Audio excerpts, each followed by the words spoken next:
क्या आप जानते हैं कि सी-टेट का लगभग 10% पेपर सिर्फ 3 लोगों के विचारों से बनता है? नमस्कार, मैं हूं जयंत कुमार पाठक और आज हम सी-टेट की उसी होली ट्रिनिटी यानी त्रिमूर्ति की बात करेंगे, जीन पियाजे, लेव वाइगोत्स्की और लॉरेंस कोलबर्ग। और हाँ, ये कोई मजाक नहीं है। अगर इन तीनों को ठीक से समझ लिया तो सीडीपी, लैंग्वेज, मैथ्स, पेडागोजी सब मिलाकर ये मानकर चलिए कि 15 नंबर तो पक्के हैं। लेकिन अगर इन्हें नज़रअंदाज किया तो सीडीपी सेक्शन में स्कोर करना काफ़ी मुश्किल हो सकता है। और सबसे बड़ा कंफ्यूजन जो हमेशा रहता है कि भाई भाषा पहले आती है या विचार, विकास पहले होता है या सीखना। ये कुछ ऐसे सवाल हैं जो हमेशा उलझाते हैं। तो आज हम इन तीनों महान विचारकों की थ्योरीज का एक तरह से कहें तो पूरा पोस्टमार्टम करेंगे। तो आज का हमारा सफ़र कुछ ऐसा रहेगा। हम इन तीनों विचारकों को समझेंगे, इनके बीच की दिलचस्प बहसों को जानेंगे और उन खास शब्दों को पकड़ेंगे जो एग्जाम में आपको सीधा सही जवाब तक ले जाएंगे। तो तैयार हैं? चलिए शुरू करते हैं। तो सबसे पहले मिलते हैं हमारे पहले थिंकर जीन पियाजे से। पियाजे को समझना मतलब बच्चे के दिमाग के विकास की कहानी को समझना। पियाजे को रैडिकल कंस्ट्रक्टिविस्ट यानी कि मौलिक संरचनावादी कहा जाता है। अब ये शब्द सुनने में थोड़ा भारी लगता है ना, पर इसका मतलब बहुत सीधा है। पियाजे मानते थे कि बच्चा एक नन्हा वैज्ञानिक है, अ लिटिल साइंटिस्ट। वो कोई खाली बर्तन नहीं है जिसमें हम ज्ञान भर दें। नहीं, बिल्कुल नहीं। बच्चा तो खुद एक एक्टिव लर्नर है जो दुनिया के साथ एक्सपेरिमेंट करके, चीजों को छूकर, तोड़ मरोड़ कर अपनी समझ खुद बनाता है। और यहीं पर पियाजे का सबसे जरूरी फॉर्मूला आता है। उनके लिए विकास पहले होता है और अधिगम यानी सीखना उसके बाद। मतलब जैसे जैसे बच्चे की उम्र बढ़ती है, उसकी बायोलॉजिकल मैच्योरिटी आती है, दिमाग विकसित होता है, तभी वो नई नई चीजें सीखने के लिए तैयार होता है। तो पियाजे के लिए उम्र यानी एज सबसे बड़ा फैक्टर है। तो सवाल यह है कि ये नन्हा वैज्ञानिक अपना ज्ञान बनाता कैसे है? इसके 2 खास तरीके हैं। पहला है असिमिलेशन यानी आत्मसातकरण। मान लीजिए स्टेप 1 में एक बच्चे ने 4 पैरों वाला जानवर देखा और उसे बताया गया कि ये डॉग है। अब स्टेप 2 में उसने एक बिल्ली देखी, 4 पैर, एक पूंछ, और उसे भी अपनी पुरानी जानकारी में फिट करके डॉग कह दिया। ये है एसिमिलेशन। लेकिन स्टेप 3 में जब वो बिल्ली म्याऊं करती है तो उसके दिमाग में कंफ्यूजन पैदा होती है और बस यहीं से दूसरा प्रोसेस शुरू होता है, अकोमोडेशन यानी समायोजन। अब वो अपनी सोच को बदलेगा, उसे मॉडिफाई करेगा और कैट के लिए दिमाग में एक नया फोल्डर बनाएगा। अच्छा, तो पियाजे का बच्चा तो एक अकेला वैज्ञानिक है जो अंदर से बाहर की ओर सीख रहा है। लेकिन एक मिनट, इसमें समाज, दोस्त, माता पिता, टीचर्स ये सब कहाँ गए?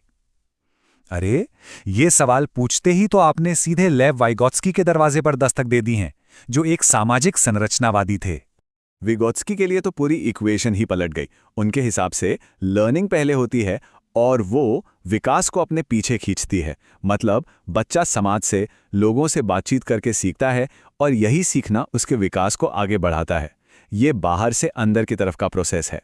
और इस सामाजिक लर्निंग के लिए वाइगोत्स्की ने 3 जबरदस्त टूल दिए हैं जो एग्जाम में लगभग हर बार आते हैं। पहला है ZPD यानी जोन ऑफ प्रॉक्सिमल डेवलपमेंट। ये बस वो दायरा है कि बच्चा अकेले क्या कर सकता है और किसी की मदद से क्या कर सकता है। अब इस दायरे को पार करने के लिए जो टेम्पररी मदद दी जाती है उसे कहते हैं स्कैफोल्डिंग यानी पाड़ या ढांचा। जैसे साइकिल सिखाते वक्त कोई पीछे से पकड़ता है ना, बस वही। और जो ये मदद दे रहा है वो है MKO यानी मोर नॉलेजेबल अदर। वो कोई टीचर हो, माता पिता हो या कोई दोस्त भी हो सकता है। ठीक है, तो अब देखते हैं इन दोनों दिग्गजों के बीच का सबसे बड़ा टकराव, भाषा और विचार का मुद्दा। खासकर तब जब कोई बच्चा खुद से बातें करता है। इसका क्या मतलब है? ये बहुत मजेदार है। पियाजे के लिए बच्चे का खुद से बात करना है ईगोसेंट्रिक स्पीच यानी अहंकेंद्रित वार्ता। वो मानते थे कि ये बच्चे के अधूरे विकास की निशानी है और इसका कोई खास फायदा नहीं होता। लेकिन वाइगोत्स्की ने कहा, एक मिनट, ये बेकार नहीं है। उन्होंने इसे कहा प्राइवेट स्पीच यानी व्यक्तिगत वार्ता। और ये बहुत जरूरी है क्योंकि इसी से बच्चा अपने काम को दिशा देता है, प्लानिंग करता है और खुद को कंट्रोल करना यानी स्वनियमन सीखता है। तो एग्जाम के लिए याद रखिए, प्राइवेट स्पीच यानी वाइगोत्स्की और ईगोसेंट्रिक स्पीच यानी पियाजे। चलिए, ये तो समझ आया कि बच्चा सीखता कैसे है, पर वो सही और गलत का फैसला कैसे करता है। और अब मैदान में आते हैं हमारे तीसरे खिलाड़ी लॉरेंस कोलबर्ग अपने नैतिक विकास के सिद्धांत के साथ। कोलबर्ग की वो मशहूर हाइंस की दुविधा तो याद होगी एक आदमी है हाइंस, उसकी पत्नी बीमार है, दवाई बहुत महंगी है, तो वो दवाई चुरा लेता है। सवाल था, क्या हाइंस ने सही किया? लेकिन कोलबर्ग को इस बात में कोई दिलचस्पी नहीं थी कि जवाब हाँ है या ना। बिल्कुल नहीं। उन्हें तो जवाब के पीछे के तर्क, उस रीजनिंग में दिलचस्पी थी। और इसी तर्क के आधार पर उन्होंने नैतिकता के 3 लेवल बताए। लेवल 1 प्री कन्वेंशनल, यहां सही गलत का फैसला सजा और इनाम से होता है। चोरी करना गलत है क्योंकि पकड़ा गया तो पिटाई होगी। लेवल 2 कन्वेंशनल, यहां समाज की नज़र में अच्छा बनना जरूरी है। गुड बॉय गुड गर्ल वाली सोच, अच्छे बच्चे चोरी नहीं करते। और सबसे ऊपर लेवल 3 पोस्ट कन्वेंशनल, यहां इंसान समाज के नियमों से ऊपर उठकर अपने खुद के नैतिक सिद्धांतों पर चलता है, जैसे किसी की जान बचाना हर कानून से बड़ा है। लेकिन कहानी में एक ट्विस्ट है। कोलबर्ग की इस थियरी की काफी आलोचना भी हुई थी, एक तरह का एग्जाम रियलिटी चेक।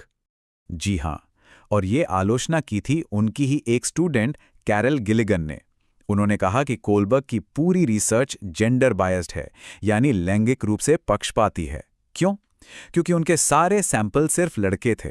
गिलिगन का तर्क था कि लड़के न्याय यानी जस्टिस के नजरिए से सोचते हैं, जबकि लड़कियां देखभाल यानी केयर के नजरिए से सोचती हैं। एग्जाम के लिए ये बहुत जरूरी पॉइंट है। अगर ऑप्शन में कैरल गिलिगन या फेमिनिस्ट पर्सपेक्टिव जैसा कुछ दिखे तो समझ जाइए कि बात कोलबर्ग की आलोचना की हो रही है। तो चलिए अब तक की सारी बातचीत का सार निकालते हैं। ये आपकी परीक्षा के लिए एक तरह की क्विक रिवीजन चीट शीट है। बस एक एक लाइन में याद रखिए, पियाजे के लिए बच्चा अकेला वैज्ञानिक है और उम्र सबसे जरूरी है। वाइगॉत्स्की के लिए बच्चा सामाजिक है और समाज और भाषा सबसे जरूरी है।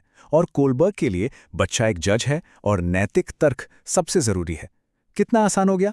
लेकिन सिर्फ थ्योरी जानना ही काफी नहीं है। चलिए एक सवाल हल करते हैं। एक बच्चा अपने काम को दिशा देने के लिए खुद से जोर जोर से बात कर रहा है। यहां भाषा को एक टूल की तरह इस्तेमाल किया जा रहा है। तो ये पियाजे हैं या वाइगॉत्स्की? क्योंकि बच्चा भाषा को अपने एक्शंस को गाइड करने के लिए यूज कर रहा है, तो ये वाइगॉत्स्की की प्राइवेट स्पीच हुई। बिल्कुल सही। इन तीनों को समझना आपके सीटेट के सफर को काफी आसान बना सकता है। अब सवाल आपके लिए, आप इन सिद्धांतों को अपनी क्लास में कैसे लागू करेंगे, इस पर जरूर सोचिएगा।